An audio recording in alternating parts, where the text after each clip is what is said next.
నమస్తే, welcome to our channel. నేను మీ పద్మావతి. ఈరోజు మనతో పాటు ప్రముఖ astrologer and life coach Bala Tripura Sundari ఉపాసకులు డాక్టర్ ఆర్బి సుధ గారు ఉన్నారు. మరి ఆమెతో మాట్లాడి ప్రస్తుతం ఉగాది అంటే మరి అందరికీ తెలుసు. మరి ఉగాది రోజున ఉగాది పచ్చడి అనేది ప్రతి మనిషి మీద ఎలా ప్రభావితం చూపిస్తుంది, మరియు రాసుల గురించి పూర్తి వివరాలు తెలుసుకునే ప్రయత్నం చేద్దాం. అయితే ఇందులోనే మరి ముఖ్యంగా చూసుకోవాల్సింది గ్రహాలు.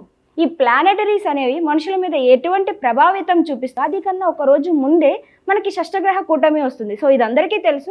సో షష్టగ్రహ కూటమి వల్ల వచ్చే ప్రభావితాలు ఏంటి అనేది కూడా తెలుసుకునే ప్రయత్నం చేద్దాం. అయితే మీరు కూడా వీడియోని ఎక్కడ కూడా స్కిప్ చేయకుండా పూర్తిగా చూసేయండి. నమస్కారం మ్యామ్. నమస్కారం అమ్మా. మ్యామ్, యాక్చువల్లీ ఉగాది శుభాకాంక్షలు మీకు కూడా ముందుగా. మీకు విశ్వవసు నామ సంవత్సర ఉగాది శుభాకాంక్షలు మీకు ప్రేక్షకులు. మ్యామ్, ఇప్పటి వరకు కూడా మనకి న్యూ ఇయర్ వచ్చినప్పటికీ కూడా క్రోధినామ సంవత్సరమే నడిచింది. అయితే ఇప్పుడు శ్రీ విశ్వావసు నామ సంవత్సరం సందర్భంగా మనం ముందుకు సాగుతాం ఉగాది నుంచి. అయితే ఈ సంవత్సరం ఏ ఏ రాశుల వరకు ఎటువంటి ప్రభావితం చూపిస్తుంది, ముఖ్యంగా మాట్లాడాలంటే ప్లానెటరీస్ మన మనుషుల మీద ఎక్కడో ఉన్న గ్రహాలు మనకు అనుకూలం చూపిస్తాయని అనేది మనకి పెద్దలు చెప్తూ ఉంటారు. సో ఇవన్నీ కూడా మనకి ఎక్కడ ఏ గ్రహం ఉంది, అది ఏ ఏ రాశి మీద ఎలా ప్రభావితం చూపిస్తుంది అంటారు? తప్పక ఫస్ట్ ఎప్పుడైనా మన రాశి ఫలితాలు మాట్లాడుకున్నప్పుడు మనం గోచారం మాట్లాడుకుంటాం.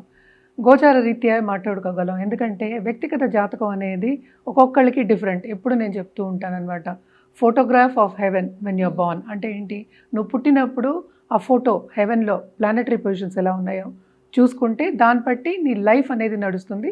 దాన్ని బట్టి మన ప్రెడిక్షన్స్ అనేవి ఇస్తాం. అలాగే గ్రహాలు అనేవి మూవ్ అవుతూ ఉంటాయి. మనం ఎక్కడ ఏంటి నిల్చునే లేదు, లైఫ్ కూడా అంతే, మూవ్ అవుతూనే ఉండాలి, ఒక చోట కూర్చోలేము. సో మూవ్ అవుతూ ఉన్నప్పుడు మనకి తెలుసు 9 ప్లానెట్స్ ఉన్నాయి, 12 మనం భావాలు అంటాం, రాసులు అంటాం.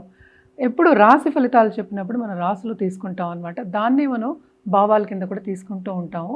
మోస్ట్ ఇంపార్టెంట్ ఈ సంవత్సరం యాక్చువల్గానే ఏంటంటే మనకి ఈ ఉగాది నుంచి, అసలు ఉగాది అంటే ఏంటి, న్యూ ఇయర్ మనకి తెలుసు, కొత్త సంవత్సరం అంటే ఒక యుగం ముగించి ఇంకో యుగం స్టార్ట్ అవుతుంది అనేది ఉగాది అనేది ఒక మీనింగ్ అనమాట దానికి.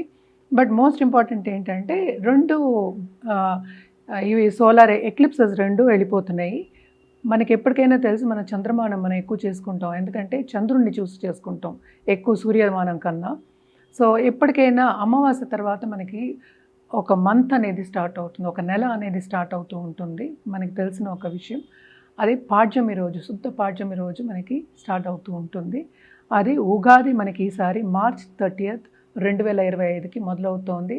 అలాగే మార్చ్ 2026 వరకు ఉందన్నమాట, 1 ఇయర్ మనకి. మనం ఇప్పుడు మాట్లాడుకునేది ఆ రాశి ఫలితాల గురించే.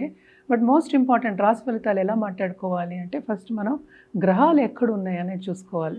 అది చూసుకోకుండా ఎలా ప్రెడిక్షన్స్ ఇస్తాము. చాలామంది ఉత్తిని ఫోన్లు చేసి అడిగేస్తూ ఉంటారు, అంటే మాది ఈ రాశి మాకు ఇది చెప్పేయండి అండి.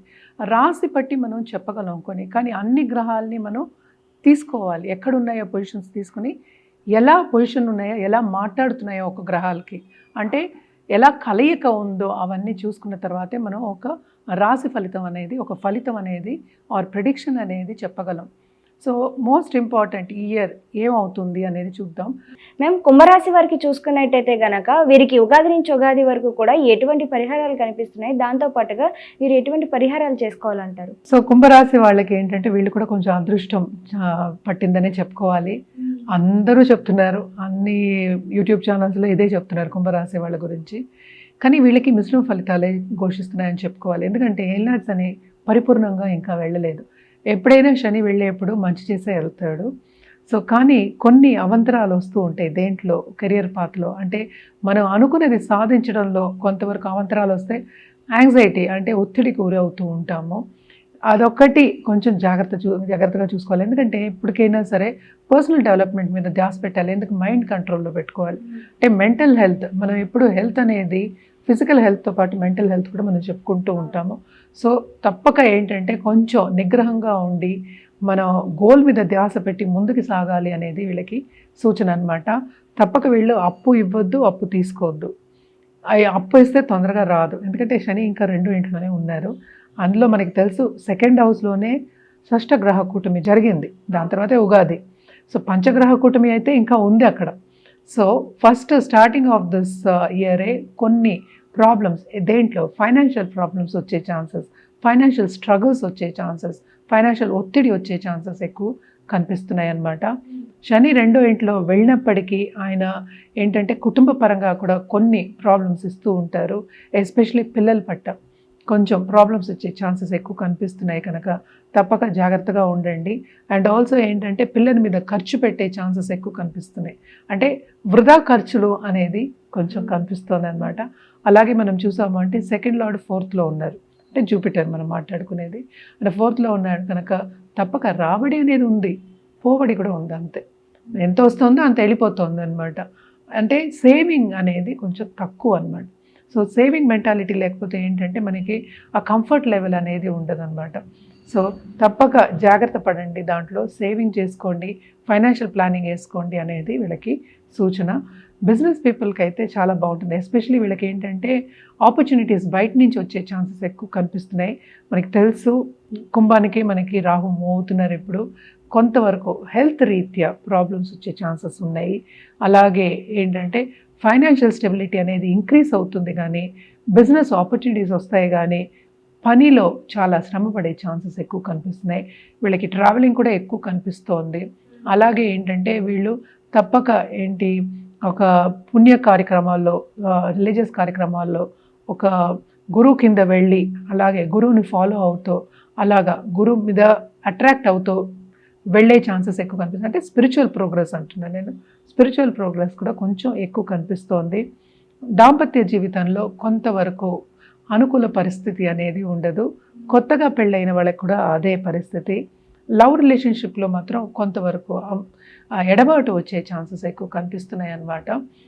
కానీ ట్రావెలింగ్లో కూడా శ్రమ పడే ఛాన్సెస్ ఇందాక నేను చెప్పినట్టు అన్ని పేపర్స్ జాగ్రత్తగా పెట్టుకుని వీసా అవన్నీ ప్రాపర్గా పెట్టుకుని వెళ్ళడం అనేది మంచిది. కొన్ని ఆబ్స్టికల్స్ అనేవి కనిపిస్తున్నాయి. అలాగే ఏంటంటే కొన్ని వస్తువులు పోయే ఛాన్సెస్ కూడా మనకి ఎక్కువ కనిపిస్తున్నాయి అన్నమాట. వీళ్ళు కూడా తప్పక రెమెడియల్ మెషర్స్ అనేవి చేయాలి. శని కాళ్ళు పట్టుకోవడం అనేది వెరీ వెరీ వెరీ ఇంపార్టెంట్. అంటే ఏం చేయాలి?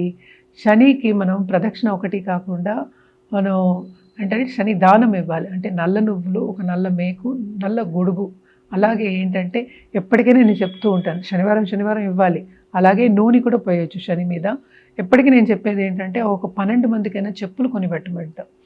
అంటే ఏంటి, వృద్ధులకి కొనిపెట్టచ్చు, లేకపోతే వృద్ధాశ్రమంకి వెళ్ళి అన్నదానం చేయడం. ఇవన్నీ ఏంటంటే ఎవరికి తరగతిని బట్టి వాడు చేసుకోవచ్చు. ఒకళ్ళకైనా చేసినా దానమే. మనం కలియుగంలో అన్నదానం కన్నా మించిన దానం లేదంటాం. సో తప్పక అన్నదానం అనేది అందరికీ కామన్. సో తప్పక అన్నదానం అనేది చేయండి. అండ్ ఆల్సో శనికి ప్రత్యేకంగా దానం ఇవ్వడం, అలాగే ప్రదక్షిణ చేయడం అనేది ఎక్స్ట్రీమ్లీ ఇంపార్టెంట్ అండి శనివారం. అది చేయని పక్షాన్ని తప్పక హనుమాన్ చాలీసా నిత్యం చదువుకోవడం. మనం ఎప్పుడు చాలామంది అడుగుతుంటారు డౌట్లు, ఒకసారా 11 సార్లు, మీకు ఎంత ఓపిక ఉంటే అంత. ఒకసారి చేయగలిగితే ఒకసారి. సో అది వినండి, అది నిత్యం చేయడం అనేది ఇంపార్టెంట్ అక్కడ. సో నిత్యం చేయడం అనేది ఎక్స్ట్రీమ్లీ ఇంపార్టెంట్. ఇవన్నీ చేసుకుంటూ ఉంటే కొంతవరకు ఏలినాట్స్ అని తొలగిపోయినప్పుడు తప్పక వీళ్ళకి ఆ పుష్ అనేది వస్తుంది, ముందుకెళ్ళడం అనేది సాగుతుంది. అండ్ ఆల్సో అవంతరాలు కూడా కొంతవరకు తగ్గుతాయి అన్నమాట. Thank you so much ma'am. Thank you.